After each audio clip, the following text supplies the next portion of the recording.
Let's have a look at the project now. Project is out. Okay, the project is out.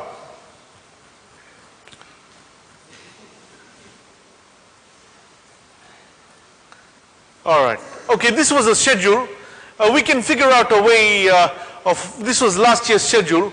We're going to assess it on one day. This is last year's. We'll try and assess your project according to a particular schedule. Right, this is your project. Okay, so it's 20%. 20%.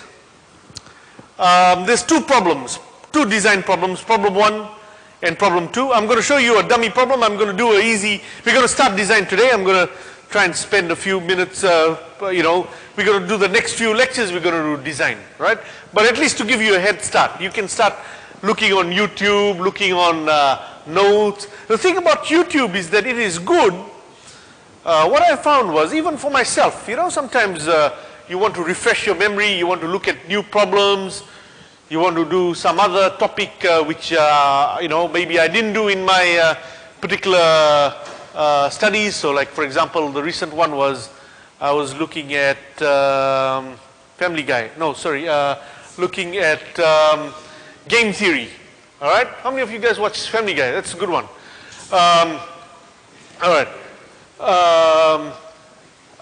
Game theory. So I didn't learn that in my university studies. But what I found was, when you do YouTube, what you can read from a textbook and process in, let's say, 10 minutes, right? Let's say a simple problem you want to do in which you can look from a textbook, you know, a textbook or some lecture note, and you can study in 10 minutes. YouTube, by doing YouTube, you might extend that time to maybe 30 or 40 minutes.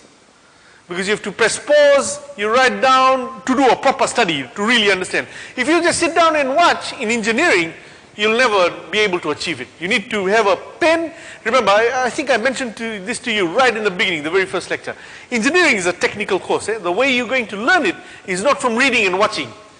You have to actually sit down with a pen and paper, and you have to put pen to paper, and you have to do the calculations. The moment your hand starts moving, right, and writing something on the paper, you start to learn the technique. It's a technical course. Or the other way to do engineering is to have in the lab, with your hands on, with the chip and all that. So this is a technical course. Mathematical, technical courses, analytical courses, you have to do it using your hand. You can't watch the video. So even if you're watching my video lectures, you have to have a pen and paper, press pause, you know, copy and question and do, you know, write out the calculation yourself. So with YouTube, what I found was, it takes much longer than a textbook. So anyway, but it's good. It's good. I mean, there's so many lectures, so many problems. So this is the problem, guys. You have to make a ring counter. For those of you who've done the lab already, you'll start to understand what a counter is. So let's say you're the first guy. Who's the first guy? Anyone here? Okay, the first guy is absent. Oh, it's the guy in the corner over there. Nice. All right. Okay. So what he does is, you're building a counter, right? And I'm going to show you this. I'm going to show you a small problem. This is a large problem. This is like a 3-week problem, right? You're building a counter which goes from A to B to C, D, E, F, G, H, I, J, right? So basically, when the first clock pulse goes in, one clock pulse, first clock pulse, your flip-flops will show number 9, which is 1001. Yeah? Next clock pulse. Next clock pulse, flip-flops change state. It will show number 6, 0110. Next clock pulse, it will go and show the number 0, 0000. The next clock pulse, the number 1, 0001. The next clock pulse, the number 13. What's number 13? 1100, right? Is that right? Number 13? Okay, whatever that is. Next clock pulse, number 15, 1111. Next clock pulse, it will show 12. Yeah, what's 12? 1100. Right, okay. Next clock pulse, number 11, 1011. Next clock pulse, number 7, 0111. Right, you see? And then after that, after 0, 1, 1, 1, next clock pulse, loop back up to A again, number 9. So can you see, I didn't want to waste much space. This is a state diagram. A, B, C, D, E, F, G, H, I, J, and loop back up into A. Alright? Okay, so that's your project, guys, that's your project. Hey, look at this thing over here, some notes. The system has only one input. Okay, your design should account for, okay, let's read the thing. Use the flip-flops assigned to you in Q1 to design a circuit of a synchronous sequential ring counter that goes through the following sequence. Hey, what does the word synchronous means? Synchronous, hey, I think I haven't taught you guys that. What does synchronous mean? Synchronous means, let's have a look at some of our lecture notes. Synchronous means that all the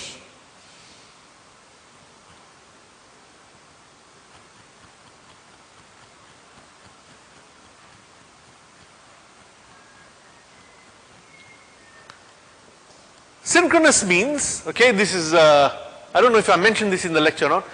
The word synchronous means that all the flip-flops are synchronized. How do you synchronize yourself?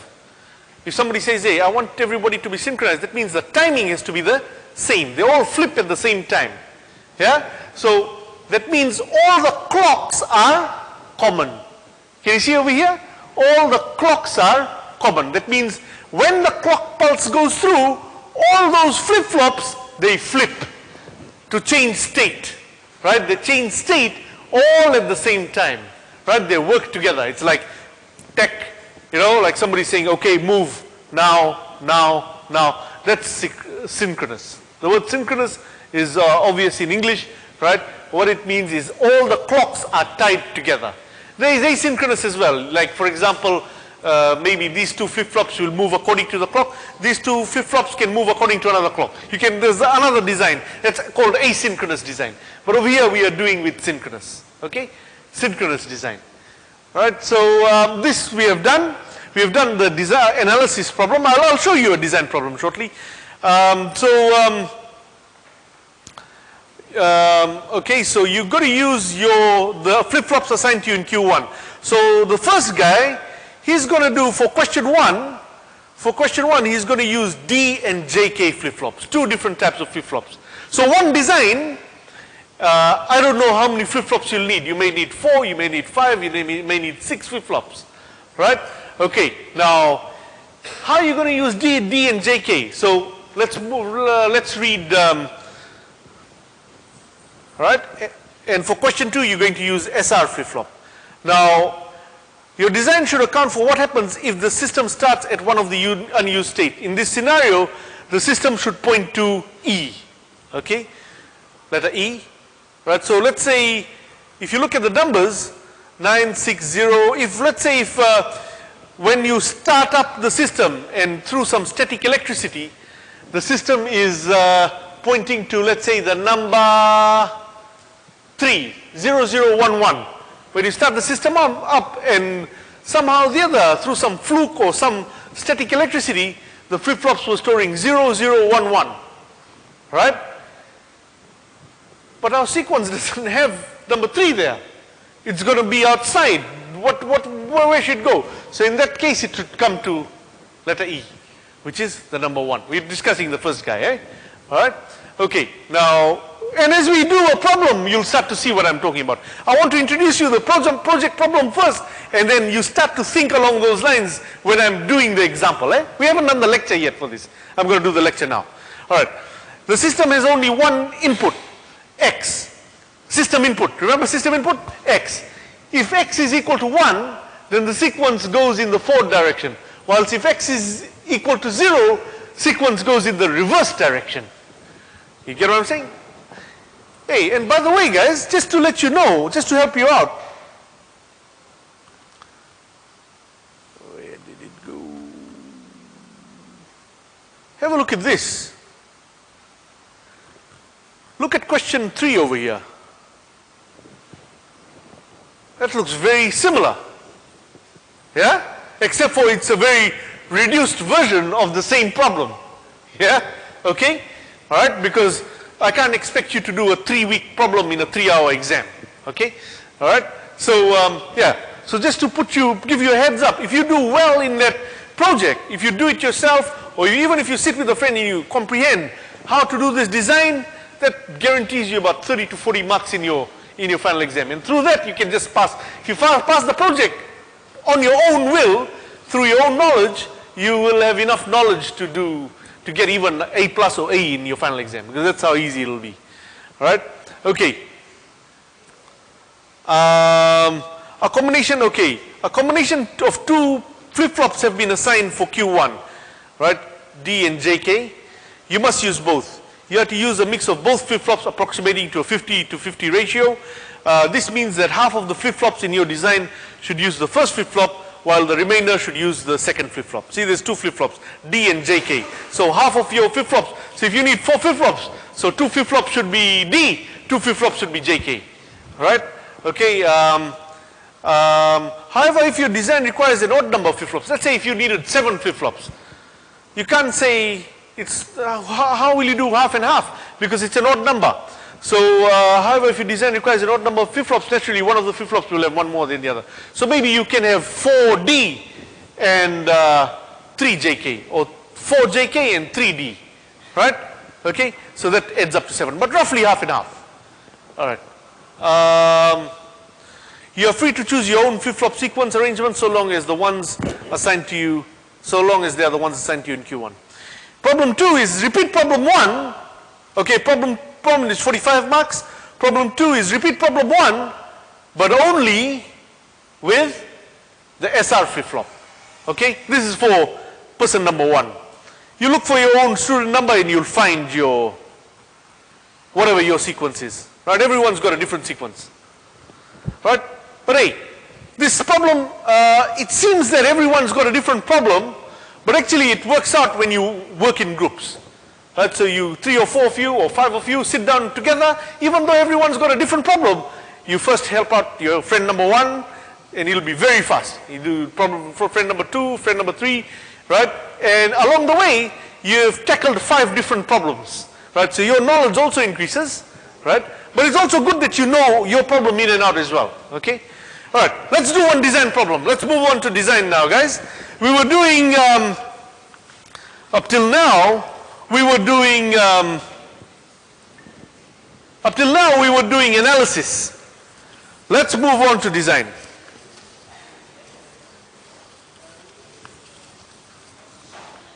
Oh, I ran out of paper. Okay. Radio. By the way, anybody who missed out this problem sheet, the design problem sheet, okay, just come and pick it up from here. Right? If you missed out the problem sheet from yesterday's and Monday's lecture, I'll just put that here. But we're not doing it today. We just, if anybody has missed it out, all right, just pick it up from here. Okay.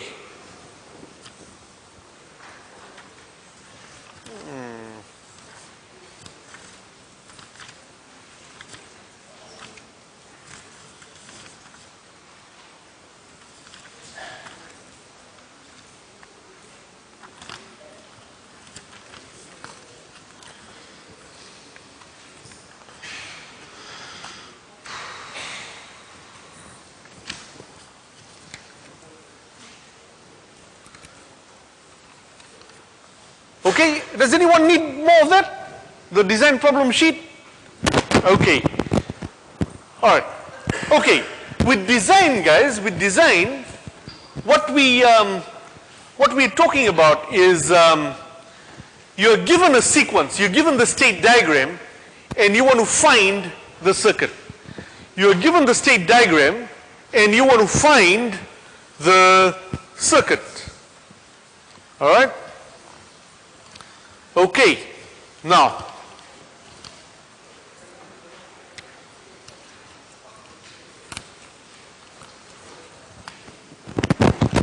okay, so let's do one problem. Is everyone good with this? I'll just use this as scrap paper. Okay, no, I need paper. Okay, all right, okay. Alright, let's do one problem, guys. Let's start off with a state diagram. This is given to you, it's the other way around now. Up till now, the circuit was given to you and you were required to find the state diagram and state table, state diagram. Now we go the other way around. State diagram is given to you. So let's do an easy one so that we can fit it within 1 hour.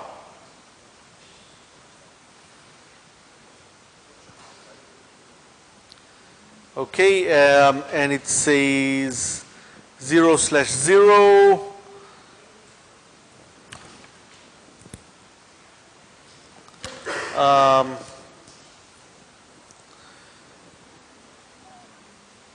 Zero slash one, 1/0,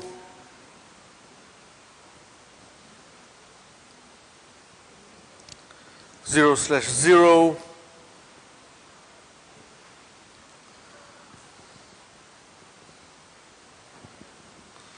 1/0, 1/0,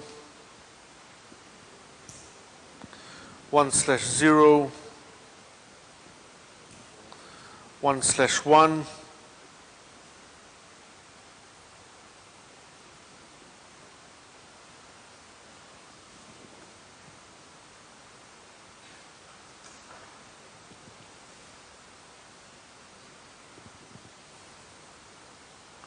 yeah, okay, so this is the problem. State diagram is already given to you. Okay, all right, and let's for our sake, let's call this state A. Let's call this state A. Let's call this B. Let's call this C. Let's call this D. Set? Yeah? Okay, so what essentially is it? The diagram, you should be able to visualize this. Okay, what does the diagram trying to tell us in terms of hardware system? I'm not talking about the circuit, but well, what do you think it's saying? Okay, let's look at it. You see, for now, what happens a lot of times, people start to look things at just as what do you call some binary numbers and so forth, but really they don't visualize that it's actually showing some digits over here. All right. Now 0/0 is the number 0, so you can imagine a 7-segment display like on your calculator is showing the number 0. When the clock pulse comes through, can you see there's 1/0, yeah? If the clock pulse comes through and let's say the system input is X, let's just for the purpose of it, let's call this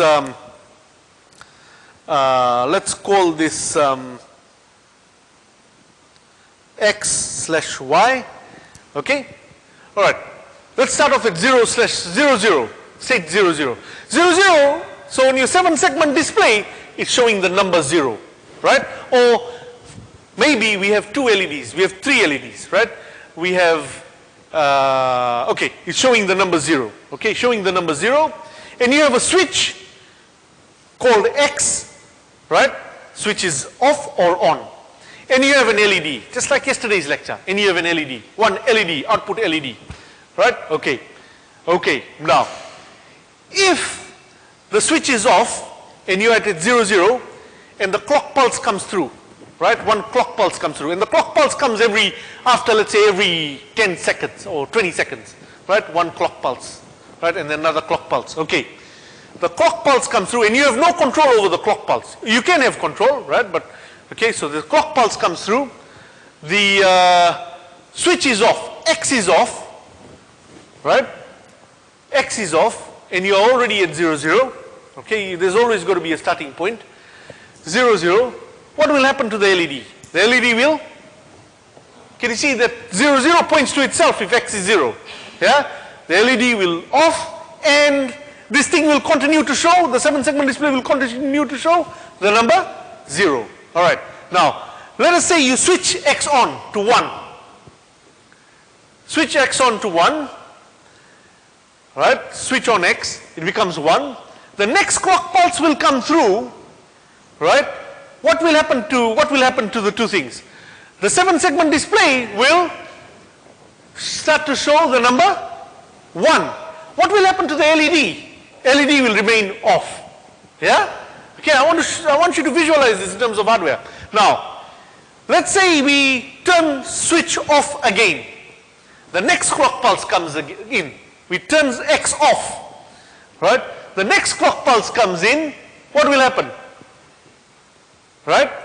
It will move to, if we turn X off, it will move to C, which will show basically the number 3. But in that case, let me just go one step back. If we were at 0, 1 and we we leave X on. We leave X on, right? And the next clock pulse comes through, what will happen? It will still stay at 1 and the LED will remain off.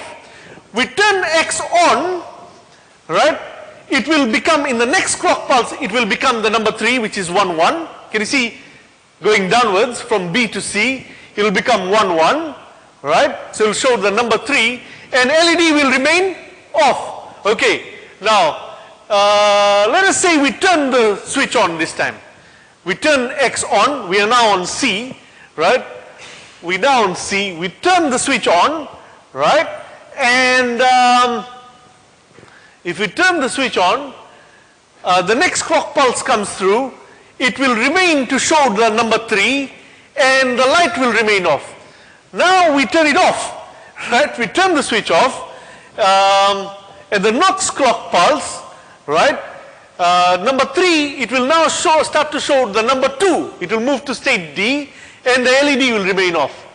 Okay, if we now turn off the switch, right? Okay, then at the next clock pulse, it will show state D, which is remain at number 2, but the LED will turn on. Yeah? Okay? And at the next clock pulse, if we turn on the switch X, it will, instead of now showing number 2, it will now show, it will change to showing number 0 and the LED will remain on. Yeah? So that's how we, basically that's a physical system of this. Yeah? Okay? That's something similar to your project, except for your project has got many more states. Alright, let's now do this. So that's our state diagram. State diagram is given. State diagram can sometimes, you won't be given a state diagram. Sometimes you're given some numbers. Hey, you've got to go in this sequence, like your project, like your exam. Right? Okay. Sometimes your particular thing is going to be, sometimes it's going to be traffic lights. That this light is going to be, this light is connected to flip-flop 1, this light is flip-flop 2, this light is flip-flop 3, this light is flip-flop 4. So when this one is on, that one is going to be off, this one is going to be. In this particular condition, if somebody, the pedestrian goes and presses that button, you know, the crossing button, then you give it a timer, then that one is going to be on. So that's how you do state diagrams to do traffic lights. In fact, all these traffic light systems is based on a state diagram. Right? So if you end up at LTA or Ministry of Transport or something like that, not LTA, a road authority, right? You've got to have a good idea of how to use this state diagrams in order to transition. Or if you want to be a game designer or, you know, code, like a lot of, I don't know if it happens in Fiji, but in the US, a lot of engineering students, they end up making a lot of money by writing mobile phone apps, right? And you've got to have a good idea of state diagrams, you know, to do that. A lot of places where you use state diagrams. Don't just think of state diagrams in terms of LED and traffic lights and all. There's so many applications, right? Even, for example, career move, you know that, okay, if I have this, then I'll stay here. If I get an offer at this place, then I'll move here. You know, things like that as well, in life as well. All right, okay, now, how do we go from state diagram to state table? So this was the state diagram.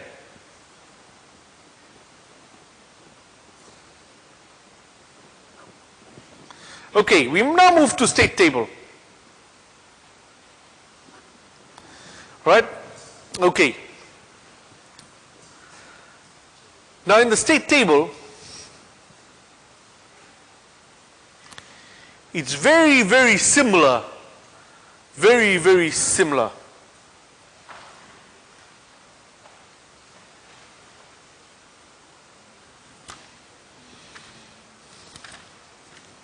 Okay, so let's draw this up. So you've got two, right? Let's call it Q1 and Q0. Q1, Q0.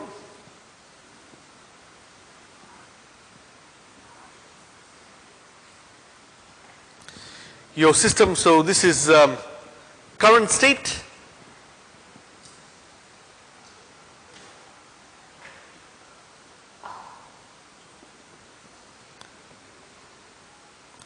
System input.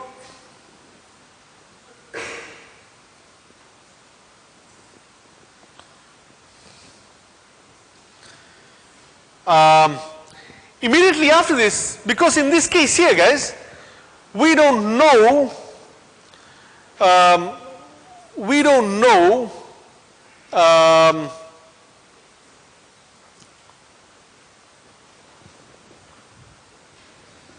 our flip-flop inputs. So we just say the next state. We do know our next state. Yeah? Okay, I'll explain that to you further. This is Q1 star, Q0 star. Okay, another particular thing which is given, which I forgot to mention. Usually the designer will be given a specification. They'll say use the D flip-flop, or use the T flip-flop, or use the JK flip-flop to design this, or use a combination, just like in your project. Use a combination of D and JK to design this. Alright? Okay? Use a combination. Alright, let's do D today. D is very easy to do, so we can quickly finish this in the lecture. Now, I'll tell you there's a slight difference in our state table, right? They call this the circuit excitation table. Right? The new name for this in this particular scenario, and let me finish this off first. So over here we have the flip-flop inputs, and you have the system output. Flip-flop inputs, let's say if you use D, there will be D1, D0, and the system output, let's call it Y, system input, let's call it X. Alright. Guys, I want you to take note of this. Have a look at our table now. Our table is slightly differently arranged as compared to our table when we were doing our analysis. What's the difference now, guys? Yeah, the next state, all I did was I just rearranged it to shift it, because this time, what is the unknown? From our state table, from our state diagram, okay, the ones on the left hand side is just automatic population, right? Just populate with all possible combinations. The one in the middle is from the state diagram. We know our next state. If we know our current state, we know our next state. Right? The flip-flop inputs are unknown. That's what we have to extract from what? The excitation table. Right? We know our current state. We know our next state. We want to find out what are the inputs into the flip-flop which will drive us from our current state to our next state. Let me show you this. Okay? So therefore this table is now not called the state table, it is called the same thing but same family, circuit excitation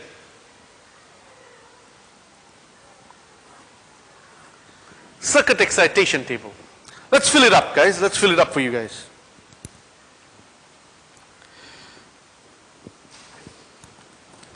Zero, okay, over here on the left hand side, fair dandy, it's just easy stuff. 0, 0, 0, 0, 0, 1, 0, 1, 0, 0, 1, 1, 1, 0, 0, 1, 0, 1, 1, 1, 0, 1, 1, 1.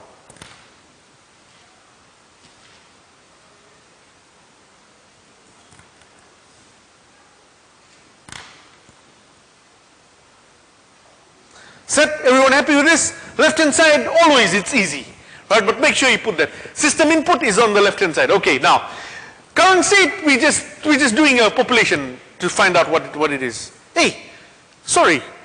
Yeah, okay, it's all good. There's 3 inputs. Okay, now, alright. Now, let's look at this, guys. 0, 0, and X is 0. Okay, let's look at this. 0, 0, and X is 0 becomes 0, 0. Right, help me out, guys. 0, 0, and X is 1 will become 0, 1. So remember how we made the state diagram? All we're doing is from state diagram we're going to state table. It's the other way around now. Just like yesterday's problem, but the other way around. 0, 1, x is 0. 0, 1, x is 0 is what, guys? 1, 1, help me out. 0, 1, x is 1. Huh? 0, 1, x is 1 is? 0, 1. 0, 1, if x is 1, it just stays the same. 0, 1. 1, 0. 1, 0, x is 0. 1, 0, x is 0 remains the same. 1, 0, x is 1. 0, 0. 1, 1, x is 0. 1, 1, x is 0 becomes 1, 0, right? And 1, 1, x is 1 becomes, stays at 1, 1. All right, there we go. Now, I want you to quickly copy the state excitation table. So we've done this, we still left with y. Oh, we could have filled up y as well, actually. We could have filled up y. Yeah, we can fill up y straight away as well. Let's go ahead and do y. 0, 0, x is 0. What is y? 0, help me out over here. 0, 0, x is 1. What does y become? 0, 0, 0, x is 0, 1, x is 0. 0, next line. 0, next line. 1, 1. Yeah? 1, 0, x is 1. Yeah, 1. 1, 1, x is 0. Huh? 1, 1, x is 0 is 0, right? 1, 1, x is 1. Okay, so we've done y. You see how we filled up everything up? From state diagram, we pretty much sense of. So what I'm trying to tell you here, state diagram and state table is the same thing, right? Just one way of drawing, and one is a diagram, one is a table. Okay, excitation table. Now, what is the missing information? D1 and D0, which is the flip-flop inputs. We have chosen, maybe I didn't mention it, the question said, use D flip-flop to realize this state diagram. Okay, now, let's now quickly, I want you to copy the excitation table. The excitation table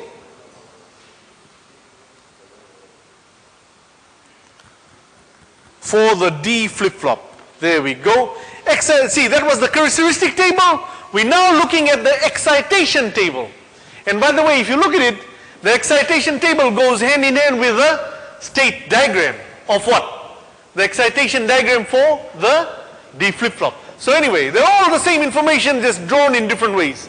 So the excitation table is on the right hand side. It's got Q, Q star and D.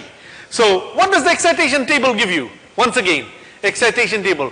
You have your current state. You know what bit is inside your particular flip-flop. You know your next state. You know it. You know where you want to go to. And you want to find out what should be the input into your flip-flop in order to drive your flip-flop from current state to next state. So that's the excitation table. You know Q, you know what your Q star should be, so where you want to go with Q star, and then what should be your D input in order to drive it in that direction. Alright. Okay. Okay guys, now let's, if you've copied that already,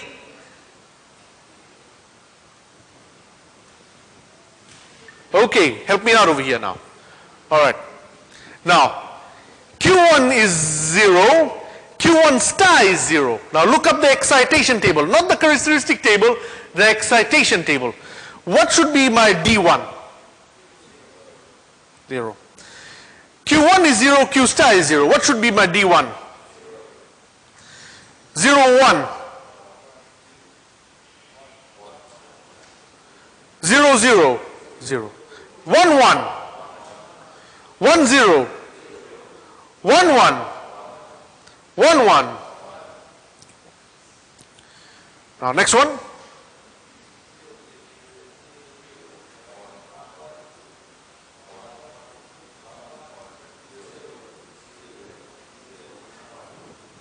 All right. Okay.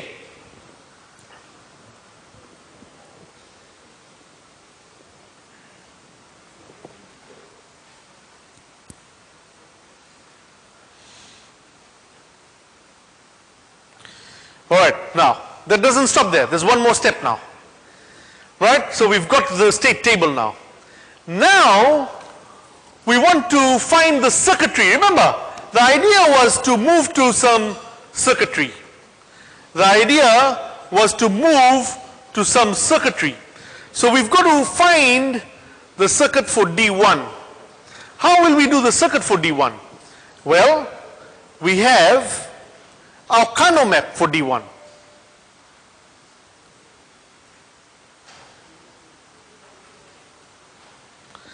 Three inputs, 8 possible outputs.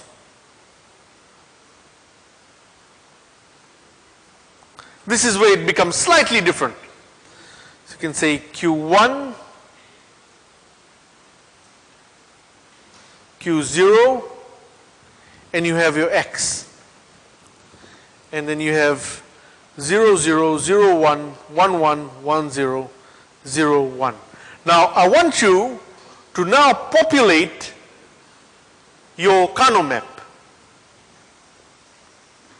from this information, from the column for D1. You see this D1 column? Take that column. It's just a truth table, remember. It's just another table. And you're taking that and putting it into another form. Right? So basically what you're doing is, it's all the same thing. A table and a Carnot map is the same thing. So I'm going to give you a chance now.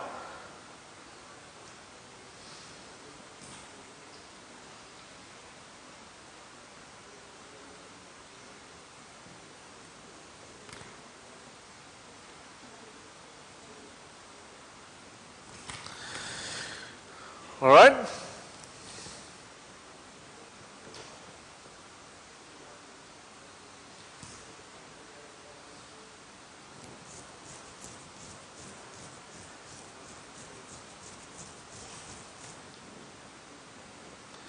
And also you need a Carnot map for Y.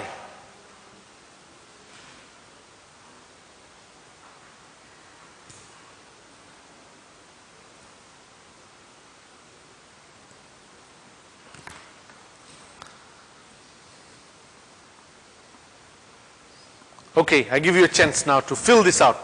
Fill that table, D1, fill those Carnot maps out. It's easy, just like what you did in combinational logic. Nothing different except for hide all of this. You can hide those two columns, hide all of that. Just look at D1 and look at those three inputs.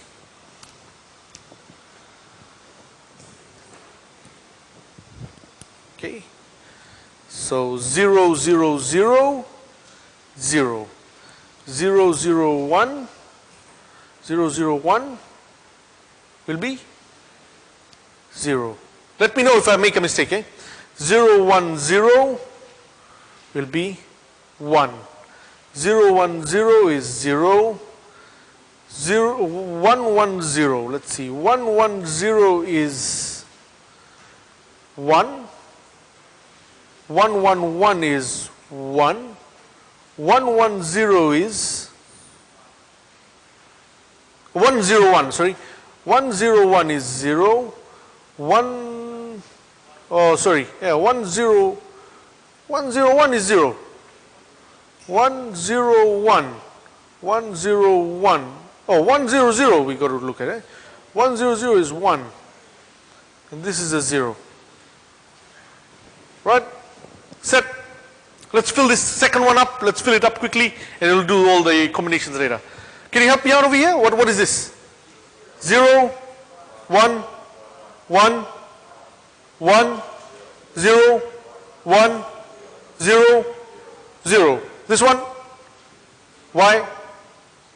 0, 0, 0, 0, 0, 0, 1, 1. All right, now let's do the mapping now. We want an equation for D1. Remember last time the circuit was given, and from the circuit we were making the equation. Now we've got to find the equation. We're going backwards, So let's look at what this is.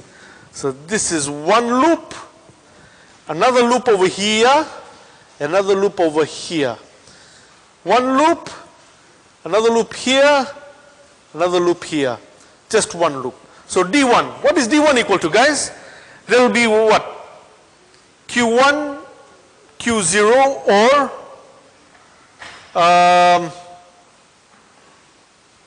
it will be X bar. What's this guy here?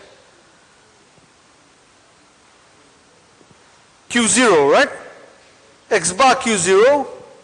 What's this guy? There will be X bar Q1, right? Let's look at D0.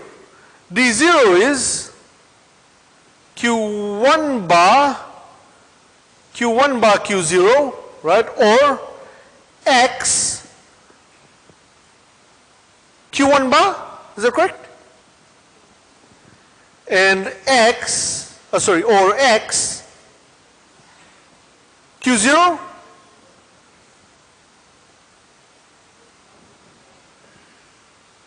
Yeah, can somebody confirm that is correct? Okay, now let's look at Y. Y is easy. There will be just Q1, Q0 bar. Those are our three equations.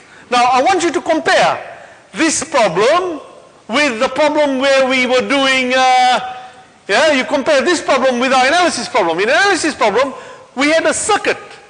We found the equation. From the equation, we filled the table. Over here, and table and state diagram is the same thing, right? By the way, table and state diagram is just different forms of the same thing. Over here, state diagram and table, right? State diagram and table. State diagram, you get the table. From the table, you want to go backwards to the equation. So what did we do? We used Carnot maps to find the equation. From the equation, what are we going to go to? To the circuit. To the circuit. So let's do that. Guys, now first kick off. How many flip-flops do we have? How many flip-flops do we have in this system? 2 flip-flops. So let's see, I'll try and draw it neatly. So 2 D flip-flops, right? So that's Q. Let's call this Q0, Q0 bar, Q1, Q1 bar. There's a clock line. Yeah, we don't worry about the clock line